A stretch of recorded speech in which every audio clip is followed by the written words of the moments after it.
Bom, gente, prazer imenso estar aqui com vocês.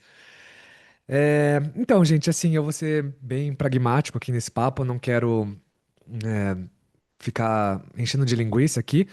E eu não preparei nenhuma apresentação, eu, na verdade, vim aqui conversar com vocês, a gente vai trocar uma ideia. Então, eu pensei em a gente, antes de começar a conversar, a gente nivelar um pouco o conhecimento. E para isso, eu preciso saber algumas informações sobre vocês aqui. Então, eu vou abrir uma enquete aqui no chat e eu gostaria que vocês votassem. Por exemplo, eu preciso saber se a maioria de vocês aqui é mais B2B, mais B2C, se vocês estão mais no estágio de aquisição, tração, MVP. Então, eu só vou fazer algumas perguntinhas aqui rápidas no chat e, em paralelo, enquanto vocês vão votando, eu vou me apresentando aqui e a gente começa a dinâmica, tá? É, Então, deixa eu só abrir aqui. Vou colocar aqui. Vamos lá. Para quem é seu ICP? B2C ou B2B? Então, vamos lá. Primeira enquete. Criei aí no chat. Então, se vocês puderem votar para mim, vai ser bem legal. Não sei se está aparecendo para vocês aí. Boa. Enquanto vocês vão votando, eu vou abrir mais uma rapidinho aqui. Eu não coloquei quem é B2B2C. Então, quem for B2B2C, quem vender para empresas que atendem consumidor final, pode considerar como um B2C ali, de certa forma ali. Bruna, eu acho que não apareceu a enquete, mas o pessoal tá respondendo aqui. Pelo menos para mim não apareceu, mas o pessoal tá mandando aqui no chat, então não tem problema. Poxa, que pena. A gente ficou testando a ferramenta antes aqui do Zoom e não funcionou. Exato, tinha Mas dado é certo. sacanagem. Mas bom, beleza ali. Então, só para eu ter uma ideia ali, B2B, B2B, B2C, B2B, B2B2C, bastante B2C, né? Bastante B2B. Legal, né? Como os tempos mudaram, né, gente? Há uns anos atrás, se você falasse B2C, a galera jogava pedra em vocês, né? Agora a gente tá vendo um monte de B2C nascendo aí. Legal, bastante B2B. Beleza. Aí, gente, aproveitando também, eu queria fazer mais uma pergunta. Então, se vocês puderem jogar aí no chat também, eu vou lendo aqui. Mas eu queria que vocês pudessem responder para mim qual é o estágio do negócio de vocês. Então, se vocês estão no estágio de ideação, de validação, de MVP ou tração. A diferença entre ideação e validação é que ideação você ainda está em busca de uma ideia, validação você está validando uma ideia, MVP você já tem um produto, mas não tem clientes assinantes, e tração você já está testando canais e crescendo essa base de clientes.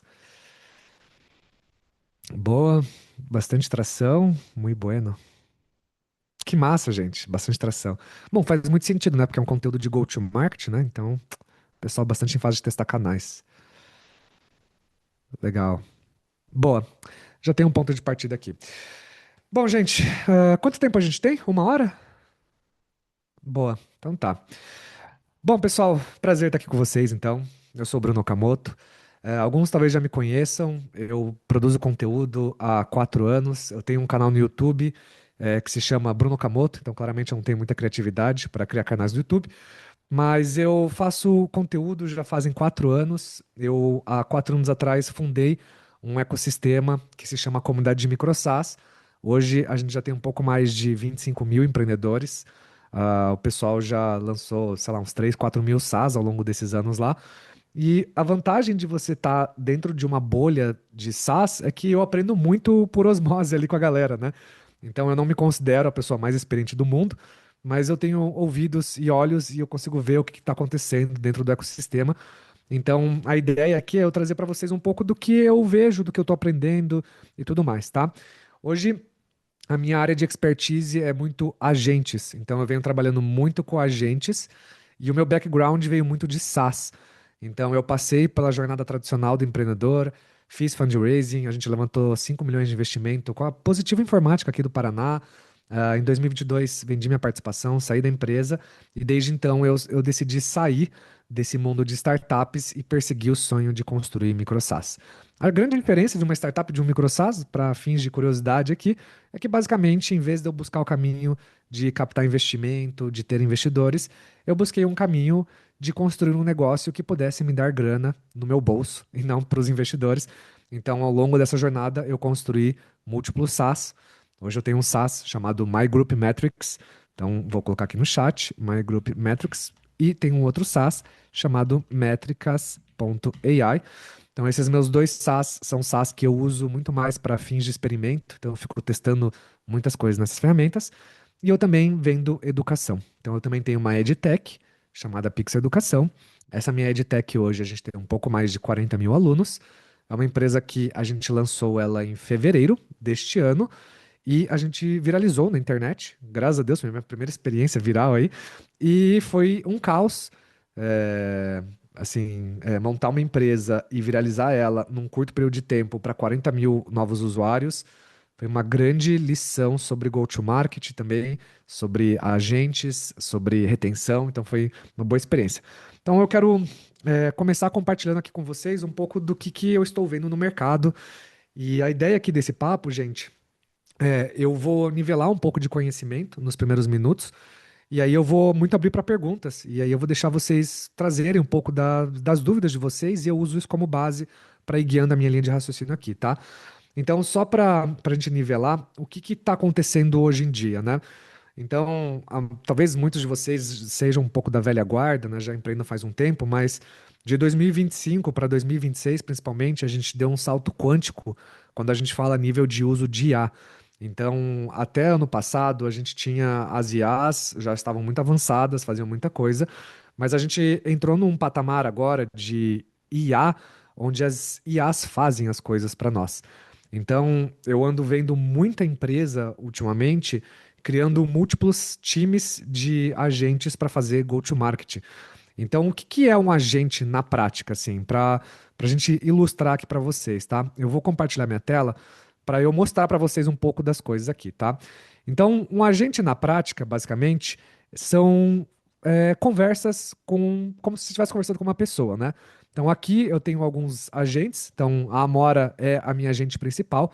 Então, essa minha agente aqui, ela faz a gestão de 4 empresas do meu portfólio, que nada mais é do que uma conta aqui, que ela fica, minha cachorrinha, né? Claramente, de novo, não tenho criatividade com os personagens, mas a Amora aqui, ela é minha agente que ela cuida hoje de todos os meus negócios. Então, basicamente, eu consigo hoje controlar de ponta a ponta tudo o que acontece em todos os meus SaaS, em todas as minhas empresas. Então, eu consigo, por exemplo, saber quantas pessoas criaram conta no meu SaaS, quantas tiveram um aha moment, como que tá meu churn, como que tá meu LTV, consigo mudar a copy do meu site, consigo, por exemplo, automatizar teste AB. Então, se eu jogo 1.000 leads no meu site e eu vejo que 60% clicou aqui, eu consigo usar o meu próprio agente para puxar essas métricas e atualizar o copy do meu site em tempo real. Então, os agentes, eles são essas ferramentas de conversa que eles ficam aqui dentro conversando. E você pode ter múltiplos agentes. Você pode ter agentes que nem eu tenho aqui de conteúdo. Então, eu tenho um agente que ele fica fazendo scrapping de pautas de conteúdo para o meu YouTube.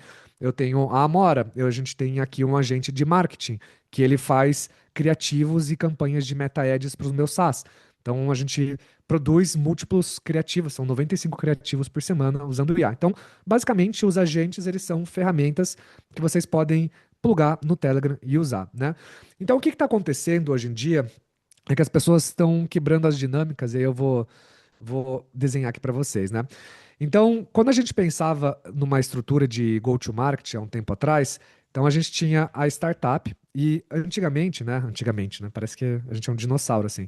Mas até um tempo atrás, as startups a gente tinha que fazer aquele processo de Lean Startup, onde basicamente você tinha que pegar, entrevistar as pessoas, né?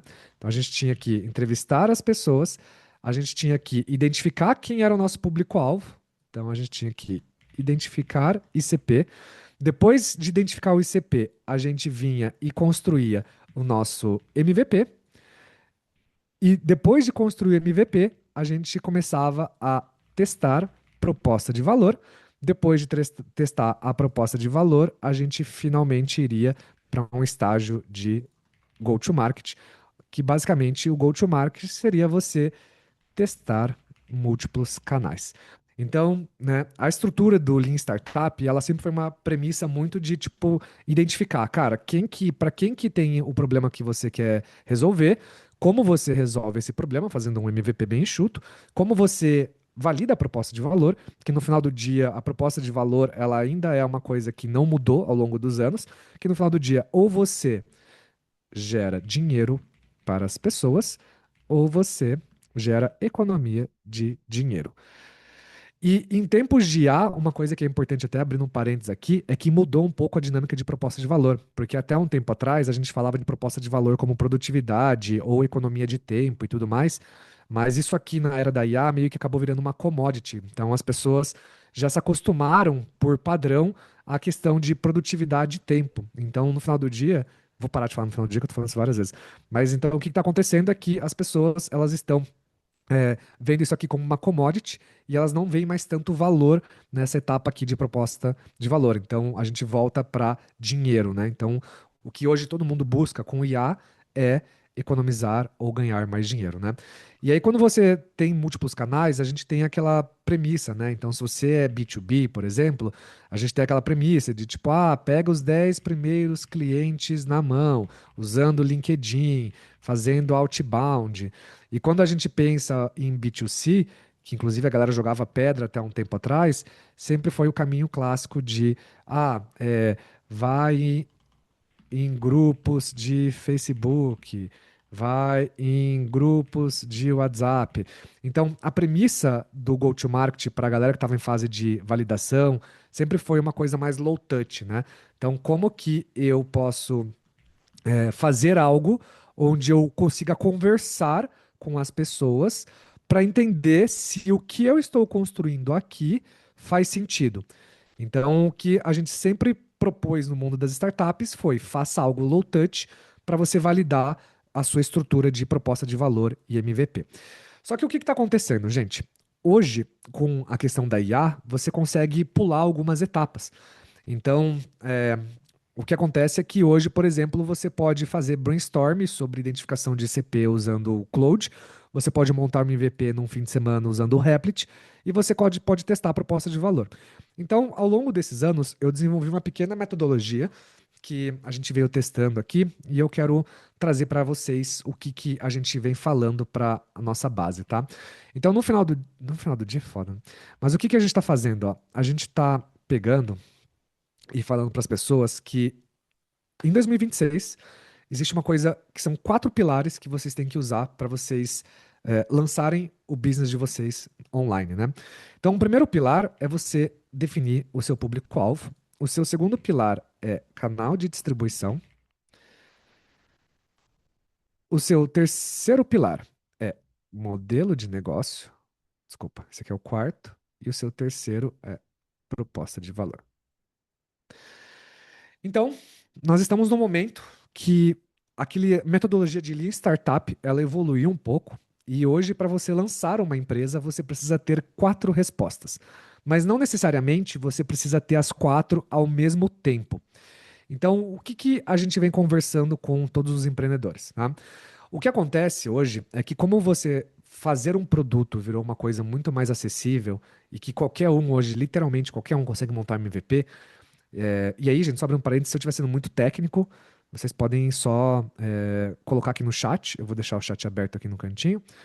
E aí, qualquer dúvida ou explicação de qualquer termo, vocês me perguntem, tá?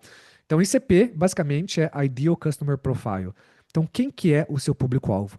Então, numa era onde você pode construir um produto muito rápido, você tem que ter muita clareza de quem é o seu público-alvo. Mas hoje em dia, a coisa mais importante sobre essa clareza de público-alvo é você saber, principalmente, qual é a vertical desse público-alvo e qual que é o nicho desse público-alvo. Então, se você está construindo uma solução hoje em dia, aquela premissa de você buscar o maior mercado que os investidores falam de TAM, SAM, SOM, ela é importante, mas hoje a gente tem tanta concorrência com tantas empresas. Então você fala assim, vou construir um CRM. Cara, você vai concorrer com mais 20 CRMs no mercado que tem um bolso muito mais fundo do que o seu. Então, hoje em dia, é muito mais fácil e factível você começar com um público muito nichado através de uma estratégia que se chama Beachhead Strategy. Então, eu- então, o que é esse Beachhead Strategy, né? Esse Beachhead Strategy, basicamente, ele diz o seguinte: é melhor você começar pequenininho dentro de um nicho e você ir expandindo esse nicho gradativamente. Então, esse Beachhead Strategy, basicamente, é você começar de dentro para fora. Há uns anos atrás, a nossa metodologia de startup era diferente. A gente começava do maior mercado para o menor mercado. Só que hoje a dinâmica ela mudou. Então é muito mais fácil a gente testar a premissa de público-alvo achando um ICP que tem uma dor muito latente para um nicho muito específico, que por conta da tecnologia e da IA ficou muito mais fácil a gente nichar as coisas. Porque pensa comigo, se você fosse construir um SaaS para atender 10 pessoas no seu condomínio, há 5 anos atrás, a galera ia te xingar, ia falar, mano, você é maluco, pelo amor de Deus.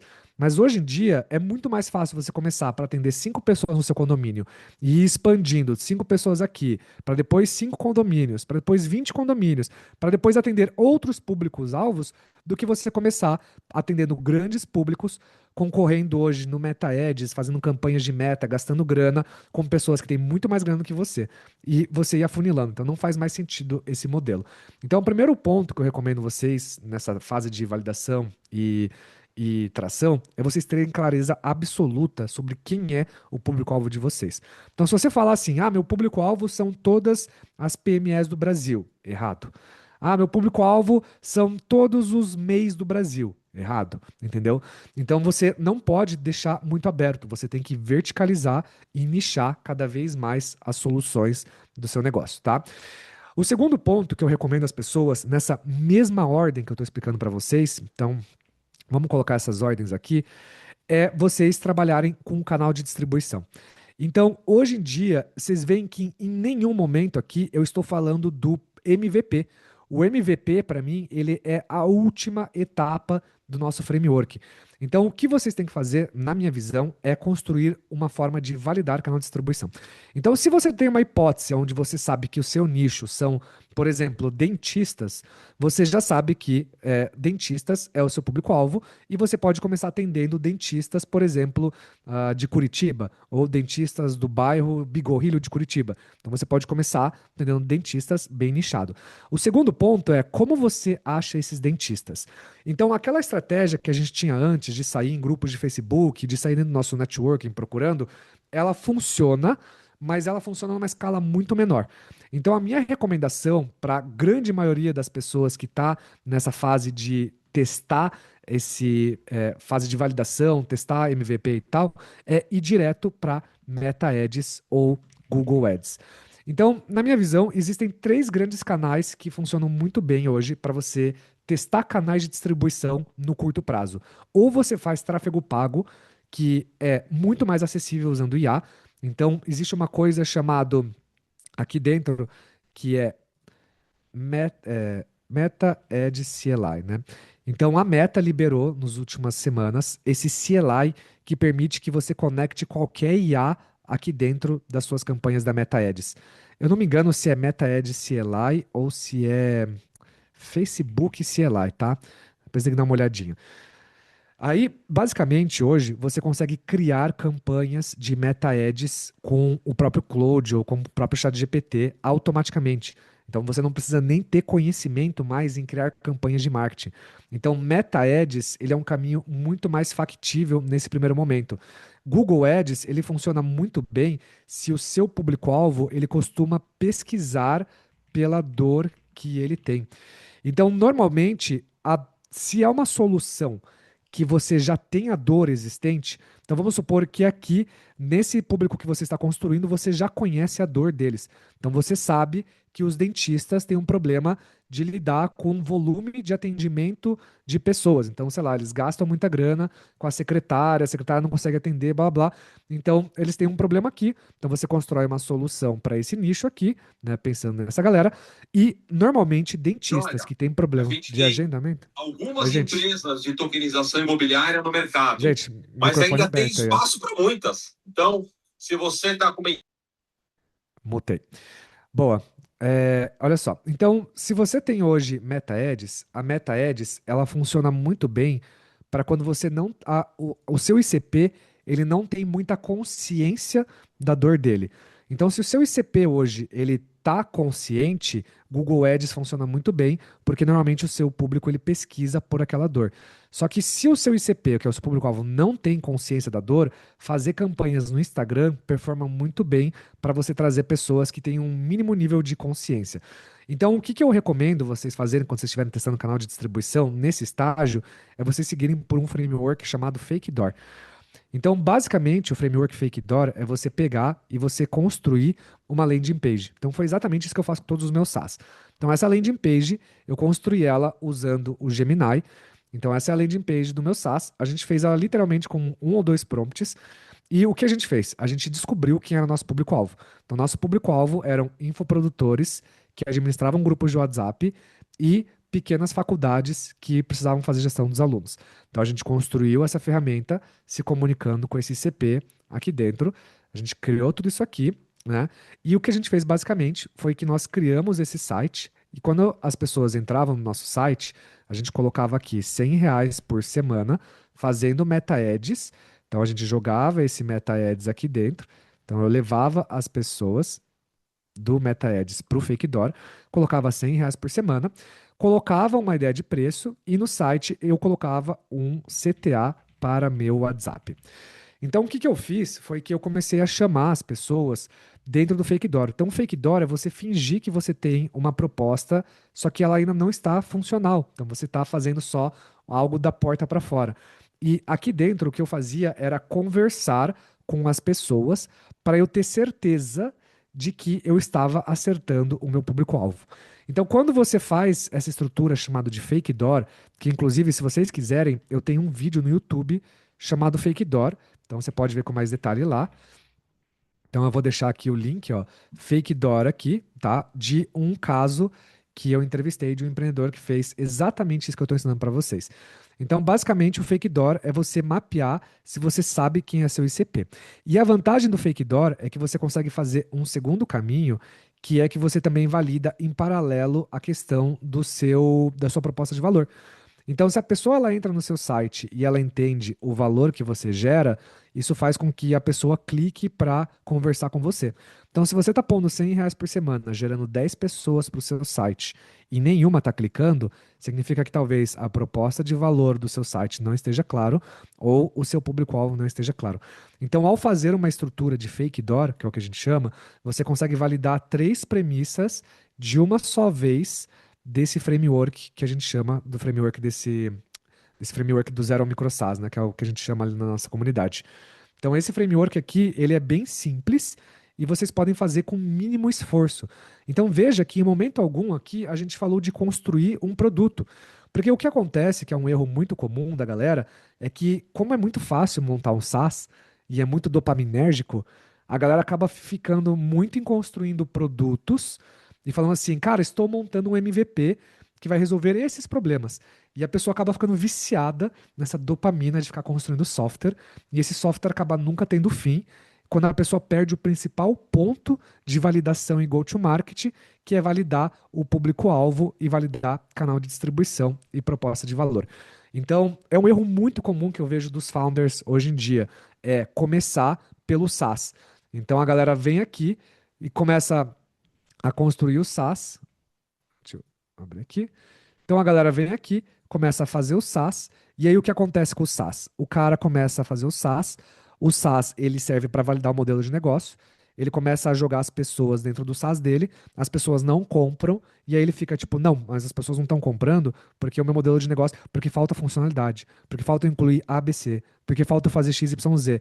E aí ele começa a ter dúvida, mas será que as pessoas não estão comprando porque eu errei o preço? Será que a precificação está errada? Será que tá faltando feature?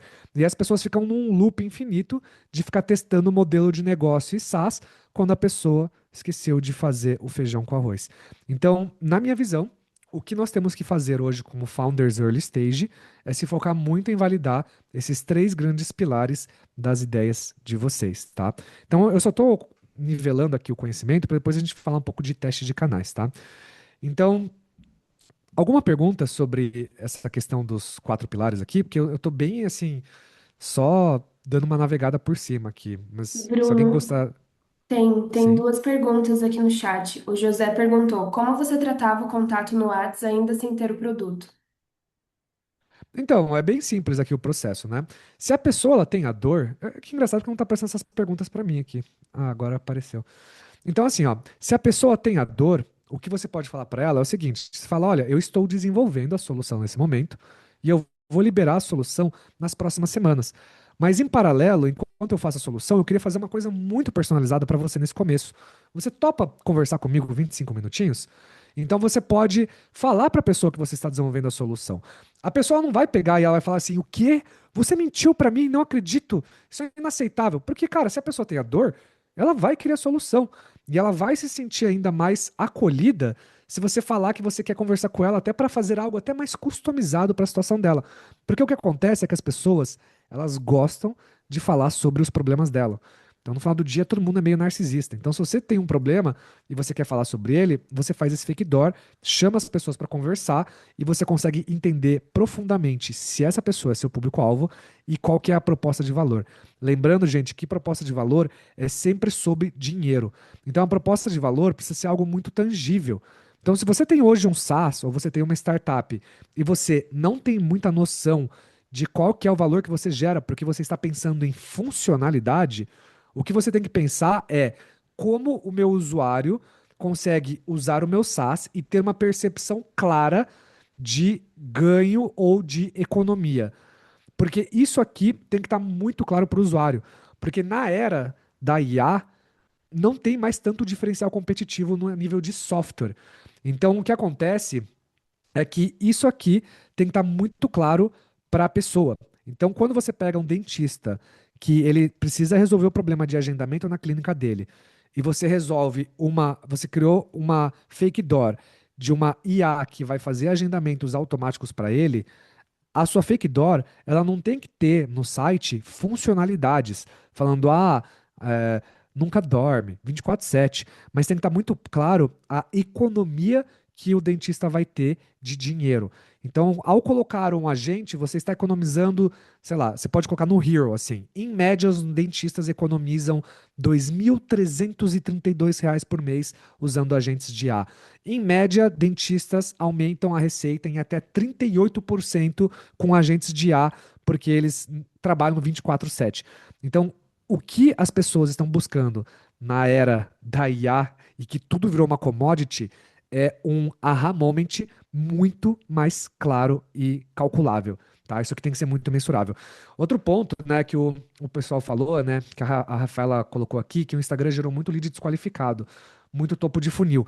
Então eu concordo, e uma estratégia que você pode fazer para você afunilar cada vez mais, porque o Meta Ads ele traz muita gente topo de funil. Então o que você pode fazer é criar criativos que não sejam tão topo de funil. Então você pode criar um criativo, um exemplo bem esdrúxulo, falando assim, pô, você, dentista, que gasta ainda com secretária, clique aqui e conheça como ter um agente na sua operação. Sei lá. Então você pode criar criativos um pouco mais meio para fim de funil, pensando mais especificamente na dor que o seu público-alvo tem. O Google Ads funciona muito bem se as pessoas já pesquisam pela dor que ela tem. Mas o Meta Ads ele funciona se você ir afunilando. Então, se você sabe qual é a dor absoluta e você sabe quem é o seu ICP, faz o Meta Ads mais meio fim de funil. Não precisa fazer algo tão topo de funil, porque senão de fato vai começar a vir muito lead desqualificado. E o que acontece se vem muito lead desqualificado para o fake door é que você começa a ter dúvida de quem é o seu público no final do dia. Então, se você está pegando aqui, jogando campanhas para quem é MEI, vai começar a vir encanador, dentista, advogado, blá blá blá. E aí você vai começar a conversar com as pessoas, você vai ficar tipo, mano, mas peraí, quem que é meu ICP? Você não vai ter clareza de quem é seu ICP. Se você não tiver clareza de quem é seu ICP, como que você vai ter clareza da proposta de valor para ele? Então não tem como você resolver todos os problemas para todo mundo, né? Então isso aqui é só uma sugestão. Aí o que eu costumo fazer nesse aspecto aqui? Depois que eu junto aqui mais ou menos 10 a 20 leads e eu mapeei a dor e mapeei a proposta de valor, o que normalmente eu faço é criar um roadmap público. Então eu chego para essas pessoas e eu pergunto se elas topariam ficar em um grupo de WhatsApp comigo. E dentro desse grupo de WhatsApp eu crio um roadmap onde eu vou colocando semanalmente as informações que eu vou construir. Por quê? Porque como essas pessoas vão ser o meu beta testers, eu quero que eles engajem comigo. Então não adianta eu falar com o cara e depois passar 2 meses e chegar para ele e falar: ah, tá aqui a solução que eu construí para você. O cara fala: mano, eu nem lembrava mais de você. Então quando você pega e monta um grupo de WhatsApp, você consegue ir colocando esse roadmap e essas pessoas, além de ficarem quentes, você vai também mantendo essas pessoas próximas das suas primeiras funcionalidades do seu MVP. E aqui entra a última etapa, que é o nosso modelo de negócio. Então, o nosso modelo de negócio é quando você vai trazer e você vai ter informações onde você vai começar a testar. Pô, esse meu modelo vai ser freemium, esse modelo vai ser free trial, esse modelo eu vou colocar ele com X funcionalidades ou Y funcionalidades. Qual vai ser a minha precificação? E uma forma de você testar a precificação com essa galera que está aqui no início, por exemplo, é você chegar para eles e falar assim: olha, vou dar para vocês 70% de desconto.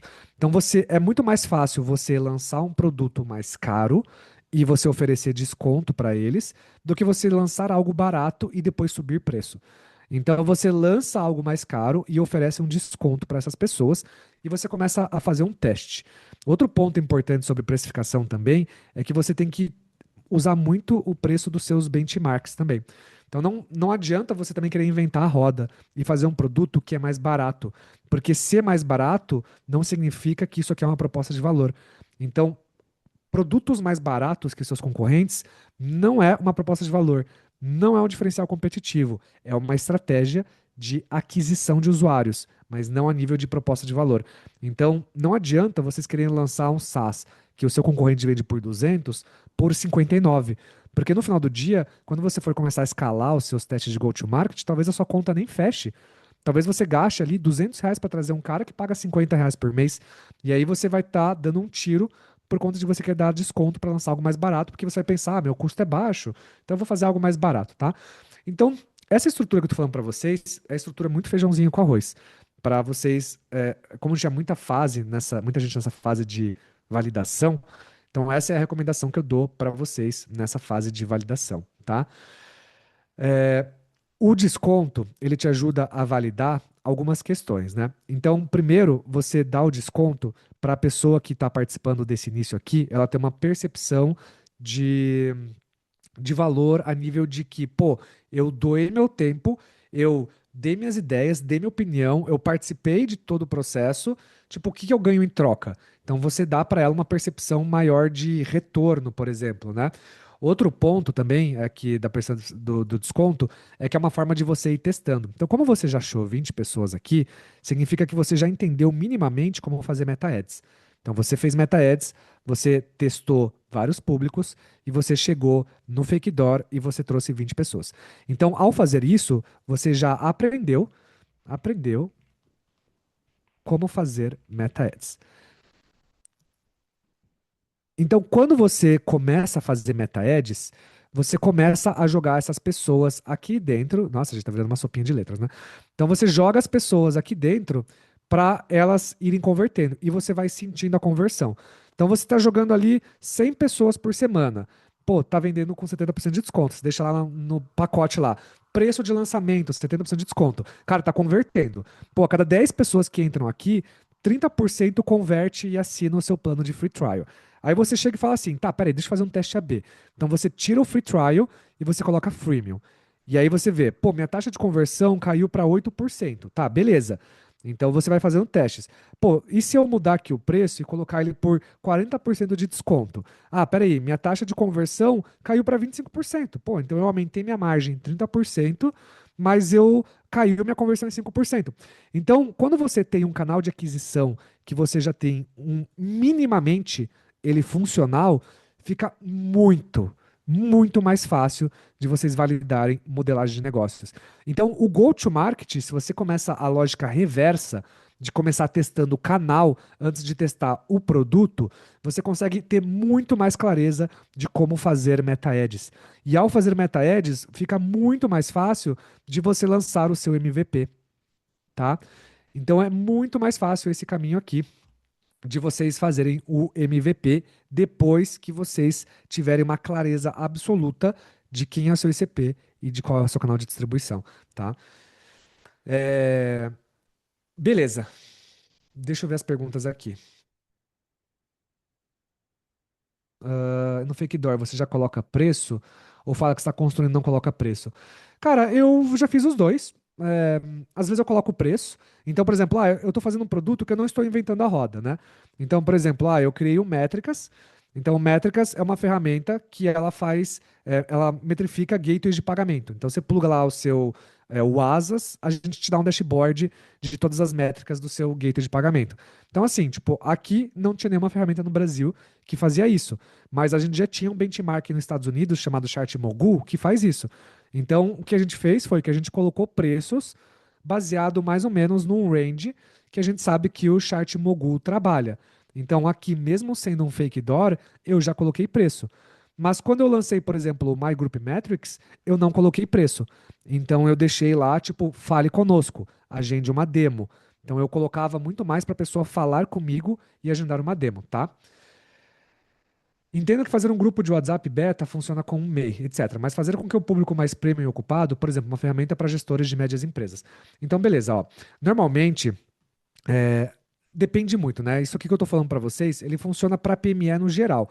Então, hoje o meu ICP dos meus dois SaaS, eles são empresas de médio porte. Então, essa estratégia de fake door, ela também funciona para médio porte, tá? Apesar de que eu acredito que o melhor caminho para você ir para empresas de médio porte, quando a gente fala de nível de go-to-market, que é hoje a recomendação que eu dou sine qua non para todo founder, disparado, é você estar no LinkedIn fazendo conteúdo. Então, assim, não tem numa era onde tudo virou commodity, não tem como você não fazer conteúdo. Então, se você é empreendedor, você tem que estar no LinkedIn fazendo conteúdo. E esse conteúdo, ele tem diversas formas. Você pode fazer conteúdo de notícias. Você pode falar sobre notícias do seu mercado. Você pode falar sobre qualquer coisa.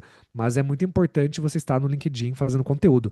Então, por exemplo, todos os meus leads que eu trouxe para testar os meus SaaS, que são B2B de médias empresas, eu trouxe eles fazendo Meta Ads. Então, funcionou muito bem Meta Ads para mim. E eu estou falando de tickets de 500 a R$ 1.000 por mês, tá? Hoje o My Group Metrics, ele, a gente tem um ticket médio de R$ 2.500 por mês. Então, não é uma PME não é uma pequena empresa que compra o nosso sistema. São empresas de médio porte. Então, normalmente essas pessoas estão no Meta Ads também, mas eles já precisam ter um nível de consciência um pouco maior. Mas o que mais me traz retorno para empresas e gestores, quando meu público-alvo são gestores, é ser visto no LinkedIn. Então, isso aqui funciona muito bem. E normalmente, gestores, eu não costumo vender muito por Google Ads. Não, não é, tipo, é muito difícil uma pessoa ir lá e comprar algo pelo Google Ads, né? É, mas assim, né? Deixa eu ver aqui as perguntas. Não senti que o B2B, mas desses influenciadores seria um bom canal de distribuição. Então, de novo, assim, né? Hoje todos os meus SaaS, eles são B2B. A grande maioria dos meus alunos hoje que eu tenho, que a gente trabalha com SaaS, a grande maioria é B2B também. Então eu chutaria que entre 75% e 80% da galera é B2B. Então fazer essa estrutura de fake door, ela funciona também muito bem para B2B, tá? É que existe um estigma muito grande sobre quando a gente vende para médias e grandes empresas, da questão da gente qualificar o lead, fazer call, tem todo esse processo de fazer proposta e tudo mais. Mas no final do dia, quando a pessoa ela tem uma dor e ela precisa realmente gerar uma economia ou ela precisa gerar algum tipo de renda para ela e ela tem uma proposta de valor muito clara, ela tende a clicar, mesmo que seja só para agendar uma call para conhecer mais. Então você não precisa nem colocar o preço no seu site. Se você vende para um B2B de médio porte, o que eu recomendo é que você coloque um CTA para falar com um especialista, para falar com alguém, para agendar uma demo. E aí você pode conversar com a pessoa e qualificar mais esse lead para entender melhor a dor dessa empresa. Então, toda vez que eu fiz do My Group Metrics, por exemplo, eu comecei vendendo para pequenos negócios, porque eu imaginava que meu ICP eram infoprodutores. Mas ao longo dos testes de fake door, eu comecei a entender que o meu ICP eram médias empresas, de empresas que usavam o WhatsApp para fazer a gestão da sua operação. Então, por exemplo, a gente atende a Natura e a Natura tem as revendedoras de vários produtos, de Avon e tudo mais. Então, eles têm, sei lá, 50 mil revendedores. Então, a Natura, ela usa muito grupos de WhatsApp para fazer gestão dessas pessoas. Ou o Sebrae, que a gente atende, o Sebrae usa muito o Sebrae para fazer gestão da comunidade deles ou dos funcionários internos. Então, o que acontece é que eu comecei a ver que empresas de médio porte estavam usando o WhatsApp nas suas operações. Então, meu ICP, essa Meta Ads, trouxe pessoas querendo saber mais sobre essa solução, mas também o que me ajudou bastante foi estar no LinkedIn fazendo conteúdo.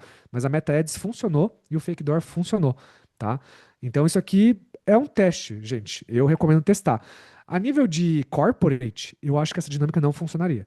Então, se você vende para uma empresa enterprise, uma solução enterprise, aí é outro caminho. Porque enterprise, ela tem um processo de compra diferente. Então, normalmente, você tem que falar com um sponsor lá dentro, passar pela área de compras, tem uma área de compliance. Então, é muito mais complexo. Então, esse modelo de fake door, ele não funcionaria na minha visão para enterprise. É, tá? O Instagram funciona bem para B2B, considerando que o CP não tem consciência da dor dele. É, cara, funciona bem para B2B, porque assim, no final do dia, mesmo o B2B, ele ainda está usando o Instagram. Então, assim, a conclusão que eu cheguei ao longo desses anos é que mesmo as empresas que têm processos longos de venda, as pessoas ainda usam o Instagram. Então, por exemplo, hoje eu tenho um produto aqui na minha empresa que a gente vende, que ele tem um ticket médio de 15 mil reais por diretor. Então, quem compra esse nosso produto são empresas de médio e grande porte. E essas empresas de médio e grande porte, elas vêm hoje pelo Meta Ads. Então, mesmo a pessoa ainda tendo um nível de consciência médio, o Meta Ads tende a performar bem também para empresas B2B. Só que o ponto é que você tem que ter muito claro hoje qual que é a sua proposta de valor e qual que é o seu público-alvo. Mas Meta Ads tem funcionado bem, gente. Eu vendo produtos dos mais variados tickets e perfis, entre SaaS, infoprodutos, tudo. E praticamente o Meta Ads ele performa muito bem, tá? Agora, como a gente já está postergando muito aqui, eu quero falar para vocês sobre algumas coisas que eu tenho visto muito bem funcionar a nível de agentes, tá? Então, o que que eu tenho visto, né?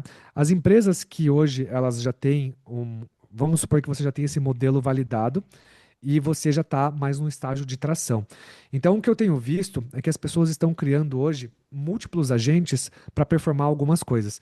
Então, a primeira coisa que as pessoas estão fazendo é criando agentes de SEO.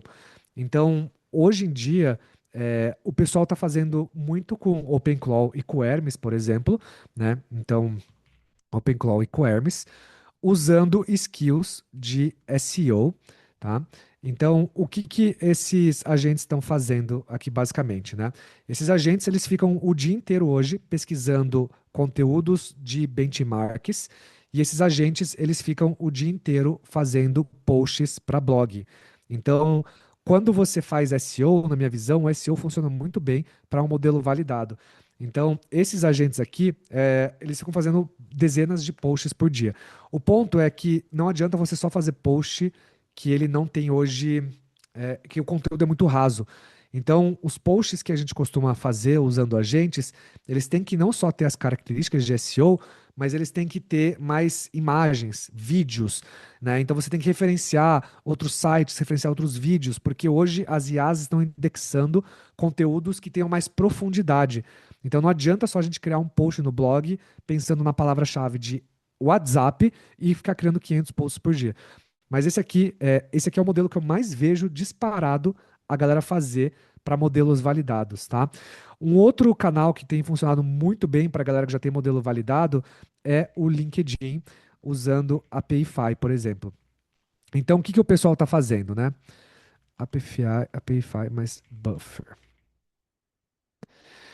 Então, o que que a galera faz? O pessoal coloca um agente de OpenClaw aqui, /Hermes também. Você pode fazer isso com o Claude também, com o ChatGPT e tudo mais. Então, esse agente, basicamente, ele fica lendo conteúdo de várias fontes creators. Então, é muito parecido com essa minha estrutura aqui, né? Então, eu tenho aqui o Dexter, por exemplo, que ele fica aqui vendo o que está rolando na internet, né? Então, o Dexter chega aqui e fala assim: olha, tá rolando muito conteúdo sobre Hermes, ó, a galera no LinkedIn tá falando muito isso, tá, blá blá blá, né? Então, ele fica mapeando o conteúdo usando esse API de várias fontes diferentes, né? E aí, o que que o pessoal faz é que eles usam esses agentes para criar skills de criação de carrossel, principalmente. Então a galera cria muita skill de carrossel, onde eles usam essa API do Buffer. Então você não consegue postar diretamente no LinkedIn, por exemplo, os conteúdos. Mas você consegue pegar, por exemplo, esse Buffer, que é uma ferramenta que integra com todas as redes sociais, e a galera vai lá e fica postando o carrossel automaticamente via Buffer dentro do LinkedIn. Então o ciclo É um ciclo de produção de conteúdo, é, conteúdo automático. Então isso funciona muito bem e para quem também faz muito conteúdo viral, então tem muito SaaS early stage que eu tô vendo a galera fazendo muito conteúdo viral. E a estratégia da galera é uma dinâmica muito parecida. Então o que que o pessoal faz? Eles criam skills usando o Buffer e a Payfy para fazer posts de conteúdos em várias redes sociais. Então TikTok, por exemplo. Então tem esse cara aqui que eu estava estudando ele aqui, esse carinha aqui, ó, chamado Farza, ó. Então ele lançou um SaaS B2B chamado HeyClick, que é uma ferramenta a mais para galera, que basicamente é um cursor que fica seguindo o seu mouse e tem uma IA embutida. Então esse Farza, ele começou a criar conteúdos para o Instagram do SaaS dele. Então aqui, por exemplo, olha esse vídeo dele, 102 mil likes, né? É, 500 likes, 600 likes, 700 likes. Então tudo isso aqui é super recente. Olha o perfil dele, mano. Tem aqui, sei lá, 5, 10, 15, 17 posts no Instagram e o cara já tá com 30 mil seguidores. Então, assim, tudo bem que o dele ele fez um trabalho um pouco mais elaborado. Mas o que eu tô vendo muito creator fazendo agora, muito empreendedor fazendo, são criando skills de produção de conteúdo e repostando esse conteúdo em Instagram, TikTok, LinkedIn e tudo mais. Então, na minha visão, hoje, quando você já tem um modelo de negócio validado, você já tem clareza de quem é seu público-alvo, você já tem clareza do seu ICP, da sua proposta de valor, faz muito sentido hoje vocês entrar na esfera de produção de conteúdo. Porque pensa comigo, hoje, 51% de todo conteúdo da internet é feito por IA. Ou seja, tudo que as IAs estão lendo para treinar os modelos delas é feito por ela mesma. Então, o conteúdo gerado pela IA hoje está virando um conteúdo muito burro. Então, se você tem um pouco de criatividade, que nem o Farza fez, e você consegue automatizar alguns perfis de conteúdo, você consegue colocar conteúdo automático. Então, um perfil de conteúdo que eu vejo a galera fazendo é muito conteúdo, por exemplo, de notícias da sua área e tudo mais, tá? Então, essa estrutura aqui de produção de conteúdo, para mim, também é uma coisa no-brainer, assim, eu não pensaria duas vezes para quem já tem um modelo validado de negócio, assim. Hoje em dia, isso aqui é muito importante, tá? O pessoal perguntou quanto que eu gasto aqui com estrutura de agentes, né? Então, hoje aqui na minha empresa, eu gasto em média de R$ 5.000 com agentes e APIs por mês. Mas isso aqui me gera mais de 1 milhão de faturamento por mês. Então, o ROI é muito grande comparado ao custo. Tudo bem que eu estou usando assinaturas aqui. Então, por exemplo, eu uso a assinatura do ChatGPT. A assinatura do ChatGPT de R$ 1.000 permite eu rodar 3, 4 agentes simultaneamente. Então, assim, não é que eu uso a API. A API, se eu usasse a API do cloud aqui, eu tava falido, entendeu? Mas, assim, o ponto é que você hoje consegue automatizar muita produção de conteúdo. Tem funcionado muito bem isso para a galera também. Outra coisa que eu estou vendo para modelos de negócio validados, que esse aqui já é um pouquinho mais avançado, tá? Esse aqui é automatizar Google Ads e Meta Ads. Então, o que que eu estou vendo outras pessoas fazer, que é algo que eu faço aqui na minha empresa? Então, você consegue automatizar de ponta a ponta toda a estrutura de Meta Ads. Então, você consegue colocar a mesma coisa, você consegue colocar um Hermes e um OpenClaw aqui dentro, onde esses agentes hoje, eles conseguem ver todas as campanhas do Meta Ads, aprender com quais campanhas estão performando bem, pegar esses aprendizados e gerar novos criativos.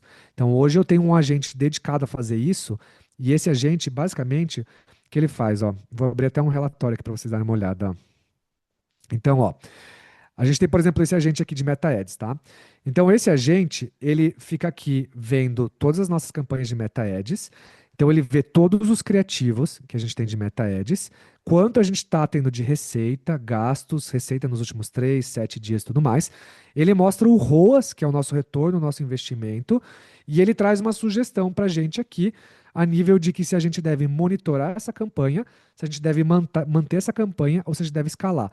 Então, aqui, por exemplo, é uma campanha que a gente teve um retorno do investimento de quase 6 vezes.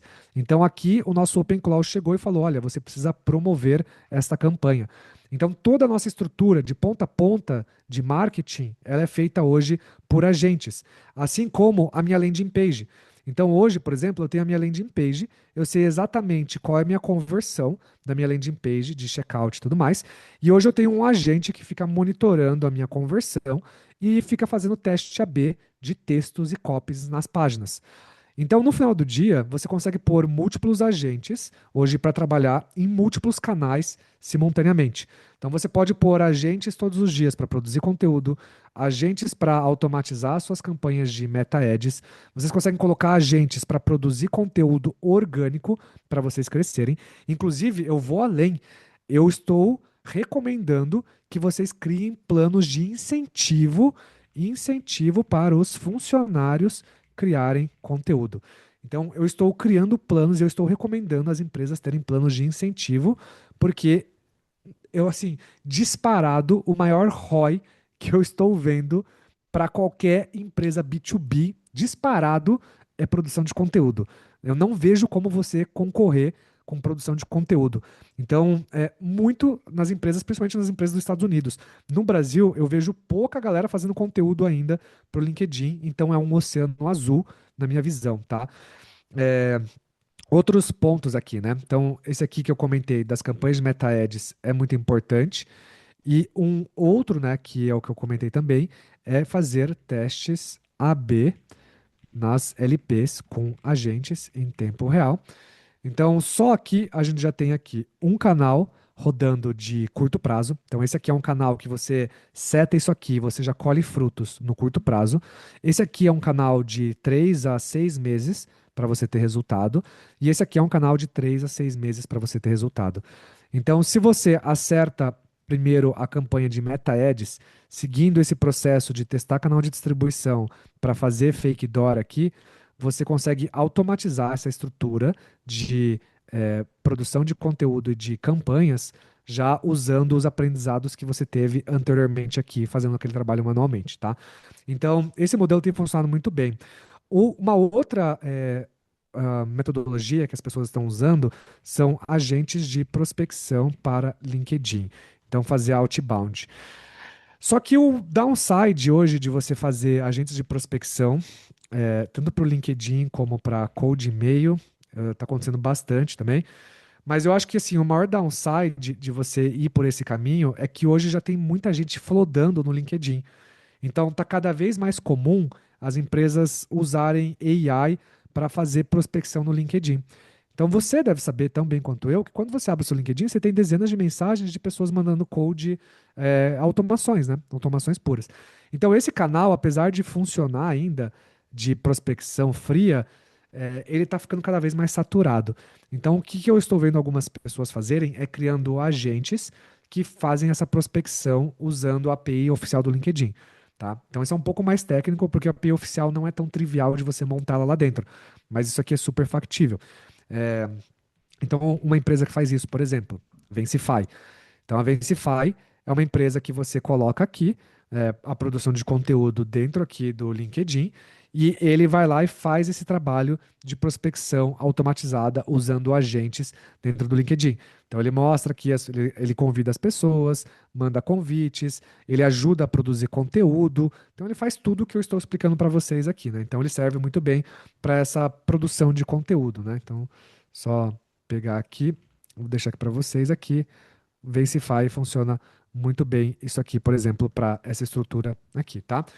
Então, gente, assim, essa é uma estrutura um pouco mais avançada, mas eu acho que a grande mensagem que eu quero deixar para vocês aqui, tanto para a galera que está mais em fase de validação, quanto para a galera que já está em fase de tração, é que a gente está entrando num momento agora que está acontecendo muito esse ano, né, para falar a verdade, em 2026, que é esse momento agêntico.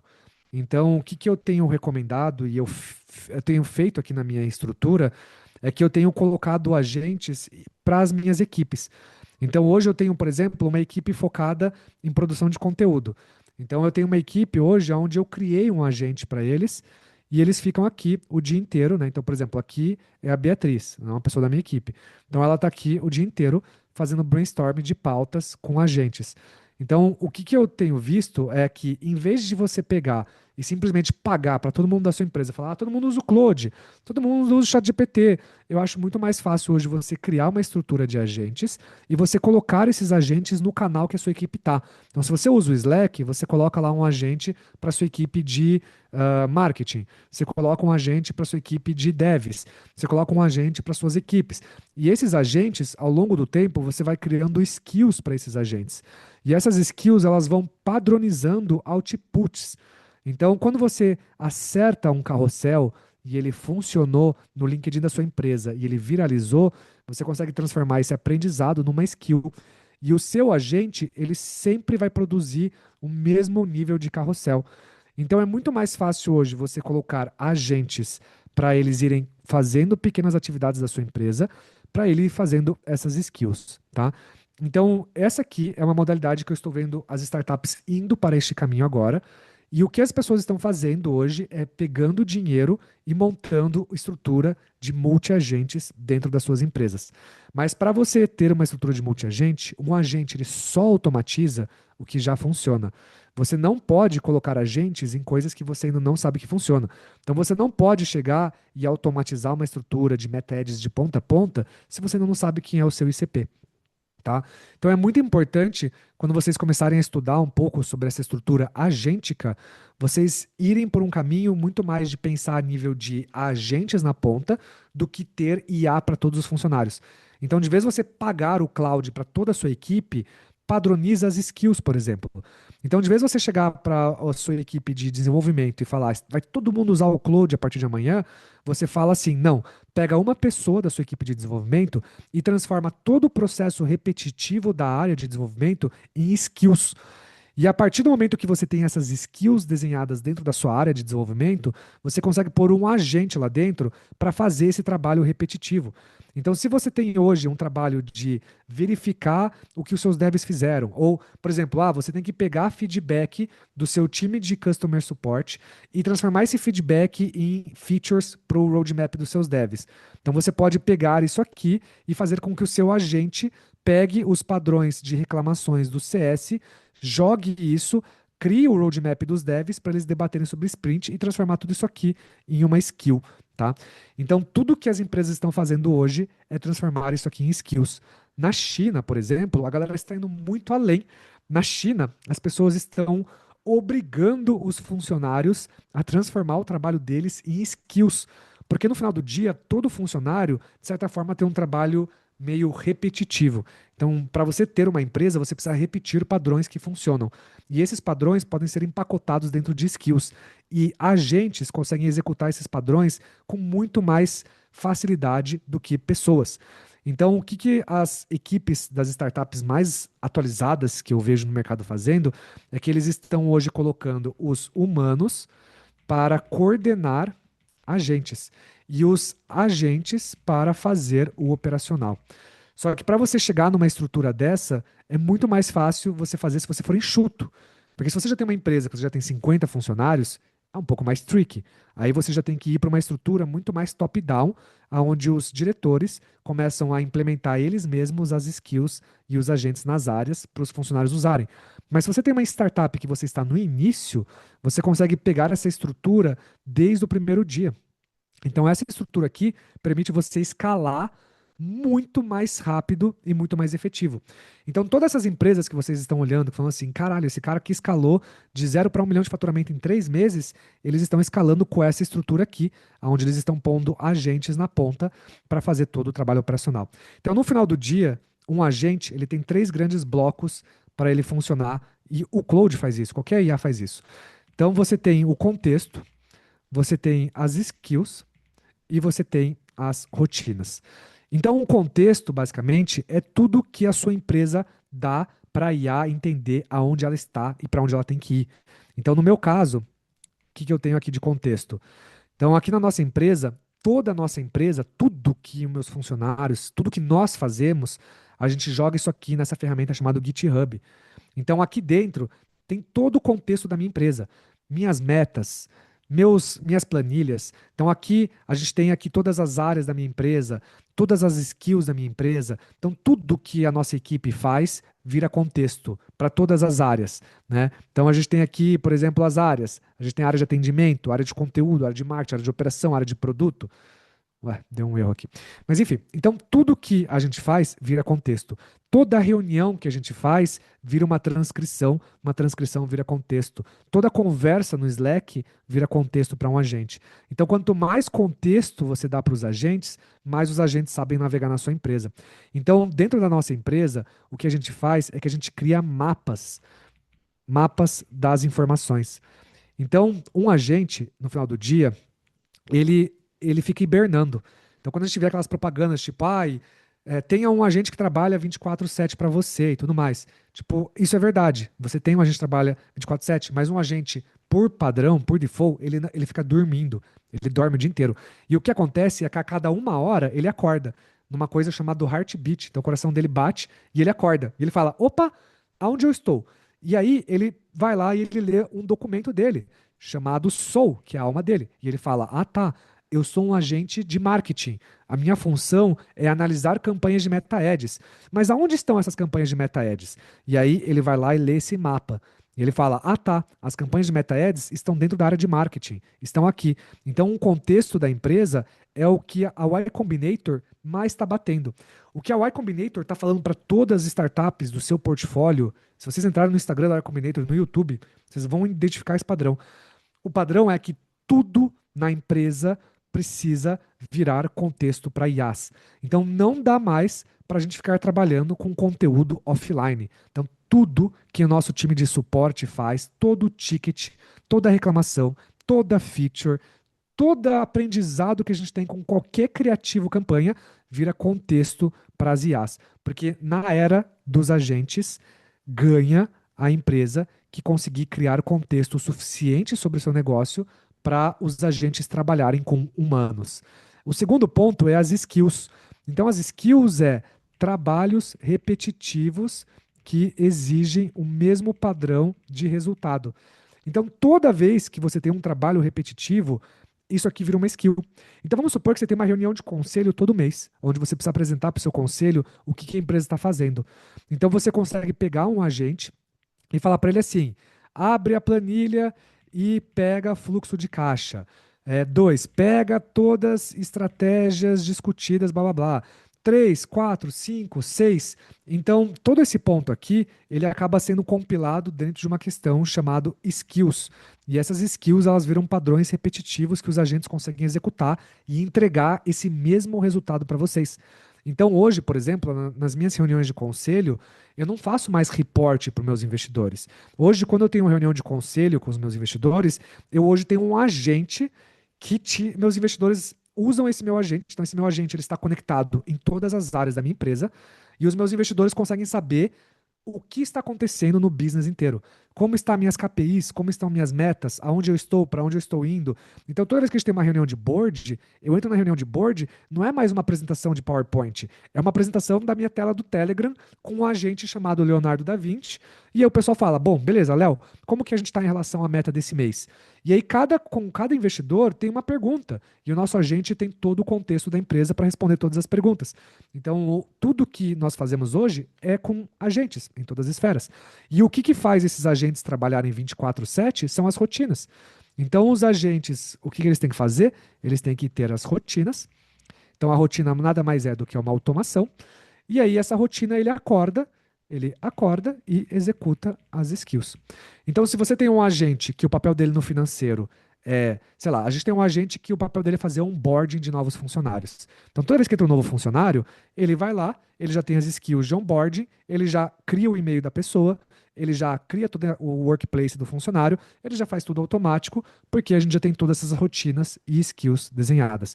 Então, os agentes são essas grandes 3 caixinhas aqui que vocês precisam aprender sobre essa pauta em 2026. Isso aqui é muito importante, tá? E aí o pessoal está perguntando aqui para mim sobre segurança, né? Então, o que eu recomendo para vocês? Quando eu falo de contexto, você não pode pegar e colocar pautas sensíveis dentro do GitHub. Então vamos supor, você não pode colocar a folha de pagamento dos funcionários num segundo cérebro que o seu estagiário acessa o agente aqui dentro. Porque senão o estagiário vai chegar para o seu agente e vai falar: quanto que meu chefe ganha? E aí ferrou, entendeu? Então o que, que a gente fala para nível de segurança é que o contexto ele tem que apontar para a ferramenta que tem os níveis de segurança. Então, exemplos, você tem que apontar para planilhas, para o SAP, para o ERP, para o CRM. Então, o agente, ele pode acessar essas ferramentas, mas cada agente pensa que ele é um funcionário. Então, você não dá acesso total para os seus funcionários. Um agente, quando ele acessa o seu ERP, o seu CRM, ele tem que ter os níveis de acesso que um funcionário seu teria. Então, quando o agente ele acorda e ele fala, pô, eu sou um agente de vendas, aonde eu estou, ele vai ler o mapa das informações e ele vai falar assim, tá, eu preciso ver quais leads estão sem follow-up há 7 dias. Então, o que ele vai fazer? Ele vai ler aonde está o CRM, ele vai pegar a chave API do CRM, ele vai logar dentro do CRM dele e ele vai ter acesso às informações que você der o acesso para ele. Então, a nível de segurança, não é que você tem que dar tudo para os agentes, você tem que apontar aonde estão as ferramentas e dentro da ferramenta é que você define o nível de segurança que esse funcionário vai ter. Porque no final do dia, os agentes são funcionários. Então, eles têm seu próprio e-mail, eles têm seu próprio personagem no Slack, eles têm sua própria estrutura, tá? Então, essa é uma forma de você fazer isso. Uma outra forma de você fazer isso é você ter o que a gente chama desse segundo cérebro, por diretoria. Então você pode, por exemplo, ter segundo cérebro para os sócios. Então você tem um segundo cérebro dos diretores, você tem um segundo cérebro da área de marketing, você tem um segundo cérebro da área de CS. Então você pode ter uma estrutura de segundo cérebro especificamente para aquela área, né? Então, no meu caso da minha empresa, eu tenho um segundo cérebro dos diretores, que é onde eu coloco todas as informações confidenciais sobre nossa equipe, sobre as pessoas, e a gente tem um segundo cérebro geral da empresa inteira que engloba todas as áreas. Então você pode ter esses segundos cérebros aqui dentro, tá? Então tudo isso é factível de fazer. E se você tem informações confidenciais, você só aponta para os seus agentes que aquilo lá está dentro da ferramenta e você define quais os níveis de acesso esse agente vai ter, tá? Sobre usar gateway ou múltiplos gateways. Então, aqui no caso, a minha recomendação é que vocês deixem todos os agentes de vocês, cada agente dentro de uma VPS isolada. Então, a minha recomendação é que cada agente tenha a sua própria VPS, que vocês não façam nada em servidor local, que vocês não coloquem, porque, cara, pensa comigo, você vai criar uma equipe de funcionários que vai estar trabalhando. Se você põe isso no computador local e cai a luz do seu escritório, dá qualquer problema, alguém entra e rouba seu escritório, sei lá, qualquer absurdo assim, seu hardware quebra, vem uma inundação e molha seu equipamento, sabe? Tô dando exemplos idiotas, né? Mas a mensagem é muito mais fácil você criar um computador virtual e isolar ele por agente do que você pôr todos os ovos em uma cesta. Jamais ponham todos os ovos em uma cesta. Então é muito importante você isolar os seus agentes. E isso aqui é o rei. Então o que vai permear a longevidade do seu negócio e durante a escala é o que vai fazer que vocês escalem é sempre o contexto. E o contexto ele tem que estar no que a gente chama de segundo cérebro. Então isso aqui tem que estar inteiro online dentro de ferramentas. Ah, Bruno, Obsidian, GitHub, tudo a mesma coisa, tudo te leva para o mesmo lugar. Mas uma ferramenta que eu recomendo para B2B, para empresas, é GitHub, tá? Próxima pergunta é se eu uso um gateway ou múltiplos gateways. Então, isso aqui eu respondi, né? É um gateway por agente, tá? Esses agentes com skills não alucinam na hora? Então, não. Por que que não? Porque skill garante que o agente siga sempre o mesmo processo. Bruno, mas eu tenho um processo muito longo que envolve muitas áreas. Então, você vai pegar essa skill e você vai quebrar em múltiplas skills e criar uma skill de orquestração de skills.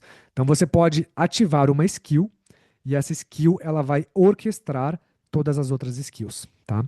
Nossa, bugou meu mouse aqui. Então isso aqui funciona muito bem para contextos longos. Então, por exemplo, você tem uma skill que você precisa ter uma estrutura de logística. Então eu tenho um cliente que ele fatura 20 milhões por mês E ele tem uma estrutura muito robusta de e-commerce que envolve muita logística de peças e tudo mais. Cara, se for uma skill só, não dá conta. É muita coisa para a área de logística. Então, o que a gente fez? A gente criou um agente e o papel desse agente é ficar ativando skills que orquestram múltiplas skills. Então, tem uma skill que consegue ver as etiquetas, uma skill que consegue ver o que foi despachado, uma skill que vê o que foi recebido. Então, são múltiplas skills que ficam sendo orquestradas por um ou mais agentes, tá? Sobre contextos muito amplos, né? Então é o que eu recomendo, assim. Quando você tem um contexto muito amplo, é sempre bom fatiar. Então tenta fatiar tudo, assim. Então se você tem uma área de CS, onde você atende B2C e você lida com 1 milhão de usuários por mês, se você deixar só um agente lá, o seu agente vai despirocar, entendeu? Então é muito contexto, é muita informação para um agente só. Então o que você pode fazer é criar um agente que vai só, por exemplo, analisar uma etapa do CS. Então você tem um agente que ele só vai analisar as respostas do seu time. Então, tudo que o meu time está respondendo no Intercom, um agente só vai analisar. Então, esse agente só analisa. Um agente vai pegar todas as respostas e identificar padrões de comportamento. Então, você tem um agente dedicado que ele só vai olhar padrões de reclamações. Depois você tem um agente que vai pegar e vai criar relatórios para o diretor sobre esses padrões. Então você pode tanto ter múltiplos agentes, quando você tem um volume muito grande, ou ter múltiplas skills. Mas as múltiplas skills funcionam quando você não tem um contexto tão grande. Então, se você já tem uma empresa muito grande, eu recomendo fatiar sempre o processo, tá? Gente, eu estourei um pouco o tempo aqui e eu fui bem técnico nessa estrutura aqui, mas isso aqui é o que está rolando no mercado agora. Então, todas as grandes startups da Y Combinator, tudo que a 500 está recomendando é essa estrutura agêntica.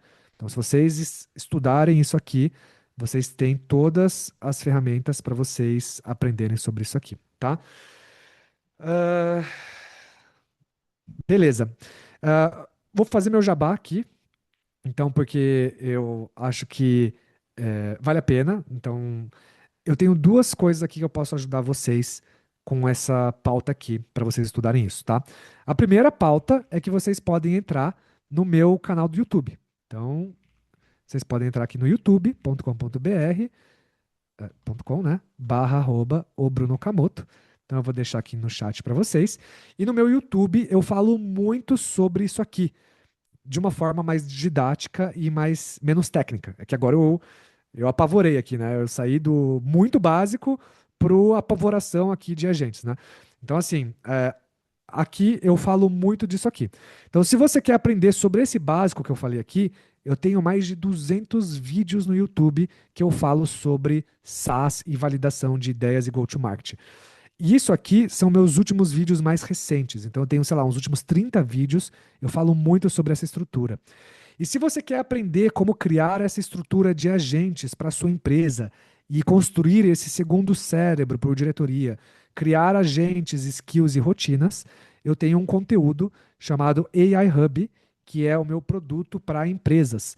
Então eu tenho esse produto aqui que eu ensino vocês a criarem agentes e segundos cérebros para vocês colocarem, tá? Então, meu ICP são empresas de pequeno a grande porte. Então, eu atendo desde advogado individual até bancos. Por exemplo, eu tenho 2 bancos que eu atendo que faturam mais de 1 bi por ano. Então, essa estrutura aqui, ela funciona. Óbvio que para cada patamar de empresa tem variáveis. E tem muita questão interna, que é o maior desafio. Quanto maior a empresa, o maior desafio disso aqui é muito mais cultural do que técnico. Então, no final do dia, isso aqui não é mais um desafio técnico. Isso aqui é um desafio de orquestração de IA. E você não precisa ser técnico. Inclusive, se você já tem uma empresa grande, eu recomendo você nem dar essa estrutura para a sua área de TI. Porque se você dá isso para a sua área de TI, existe até um pequeno conflito de interesse que o seu gerente de TI pode ficar com medo de a gente estar invadindo coisas que a TI deveria estar fazendo. Então, esse processo aqui a gente ensina dentro desse AI Hub, e esse processo aqui vocês vão aprender estudando o Y Combinator e essas outras grandes do mercado, tá bom? Gente, se vocês querem me achar, meu Instagram está aqui também. Vou colocar meu Instagram. Instagram, o Bruno Camoto. E vocês podem. O pessoal está pedindo esse esqueminha visual, né? Então eu vou salvar isso aqui. Vou bater uma foto e eu vou ver se eu consigo enviar aqui no chat. Não consigo. Então, eu não sei. Ah, consegui. Olha só. Foto. Então tá aí a foto no chat. E vocês podem só baixar essa foto aí do chat de vocês, tá bom? Gente, desculpa se eu fui muito técnico, desculpa se eu fui muito básico. Eu espero ter pego as duas pontas aqui da conversa. Uma hora é muito pouco para a gente navegar por todas essas pautas. Mas é isso. Espero ter agregado aí um pouquinho.